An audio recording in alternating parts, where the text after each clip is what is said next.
Now the SSA has just announced a new change that could affect thousands of beneficiaries. There are actually many new items that were added to the bipartisan infrastructure bill that can financially help the American people. And this is great news, folks, because we might expect to see a fourth stimulus check in the coming days.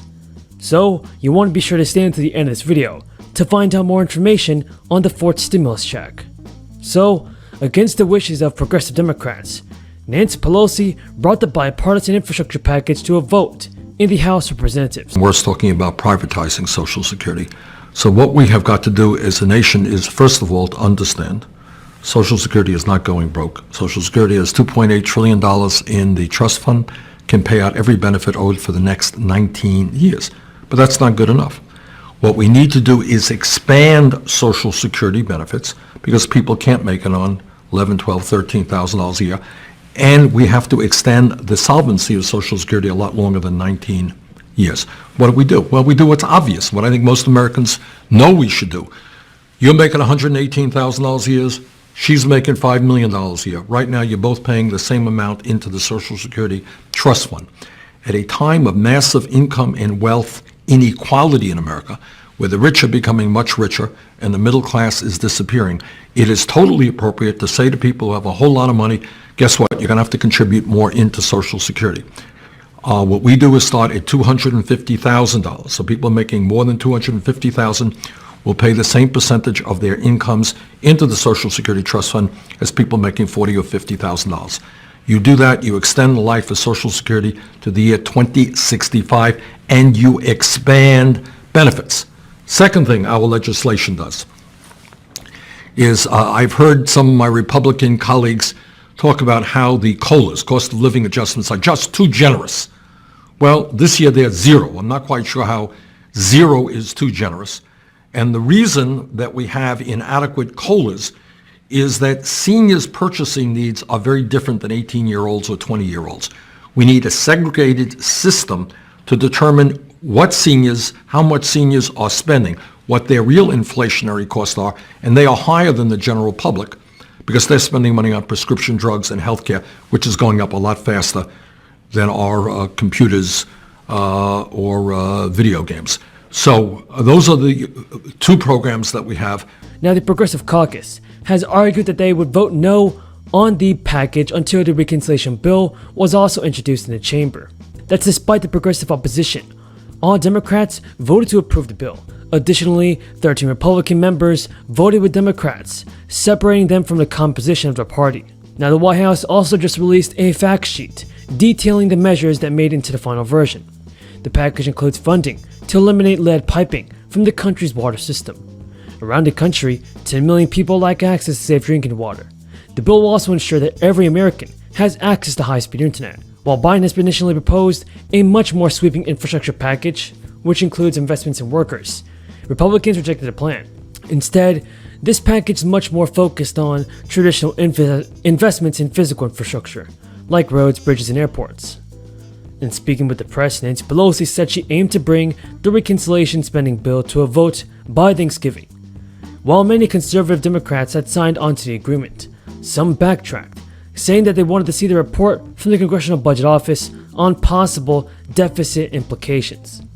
And so far, the fourth round of stimulus checks has been confirmed. For a specific group of people, a $1,400 stimulus check could be coming your way from the federal government, everybody. Parents who had a child in 2021 are eligible for another stimulus payment in 2022. After the baby is born, parents can receive the additional $1,400 after filing the tax return in 2022. Any single parent earning up to $75,000 annually, or couples making up to $150,000 are eligible to receive the check. After the baby is born, parents can receive additional $1,400 after filing the tax return in 2022. Any single parent earning up to $75,000 annually, or couples making up to $150,000 are eligible to receive the check. Of course, there are still two child tax credit payments set to arrive for Americans on November 15th and December 15th. Right now, the payments are scheduled to end at the end of 2021. Multiple reports indicate that Democrats are fighting to keep the expanded child tax credit payments coming at least next year, or even make it permanently refundable. That would mean that some of the poorest families in America will still be able to get some money. And although the Social Security tax rate hasn't changed since 1990, The amount of one's earnings that are subject to Social Security tax changes from year to year. The amount liable to Social Security tax is capped at $142,800.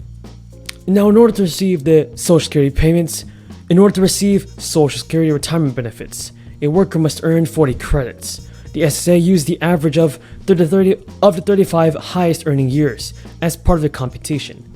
Years not worked count as 0. And the Social Security tax you pay from your earnings during your working years fund benefits for existing beneficiaries, along with the Social Security trust funds. In 2021, there were approximately 176 million workers who were employed in jobs covered by old age survivors and disability insurance tax. Thank you again for your support, and if you have any more questions about the fourth stimulus check, and everybody, leave them in the comments below. Thank you so much, Representative Larson. And it is true what Bill said. There are few people who hustle in Congress for Social Security the way that you do, so I want to thank you for that. When I was a kid, I thought Social Security was largely a benefit for retirees, and especially young people. It's so important for us to know that Social Security is there for all of us.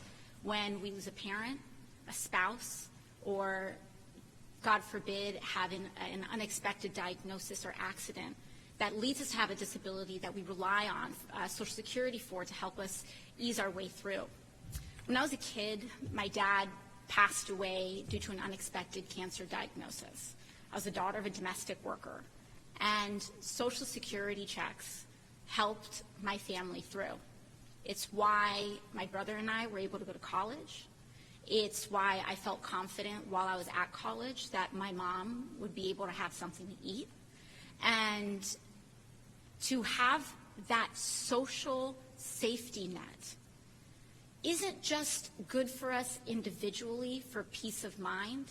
It helps us feel like we are part of a society that respects our elders and values our vulnerable. After I graduated college, in the wake of the Great Recession, it was devastating for working families like mine and my family. And after, I worked in a restaurant as a waitress. Every year, when I did my taxes, I saw how much I contributed to Social Security as a waitress, thousands of dollars per year. What we want to do is make Social Security better, to expand it, to cover people like my mom, who left her job to care for my dad while he was ill, to raise the age of young people up to the age of 26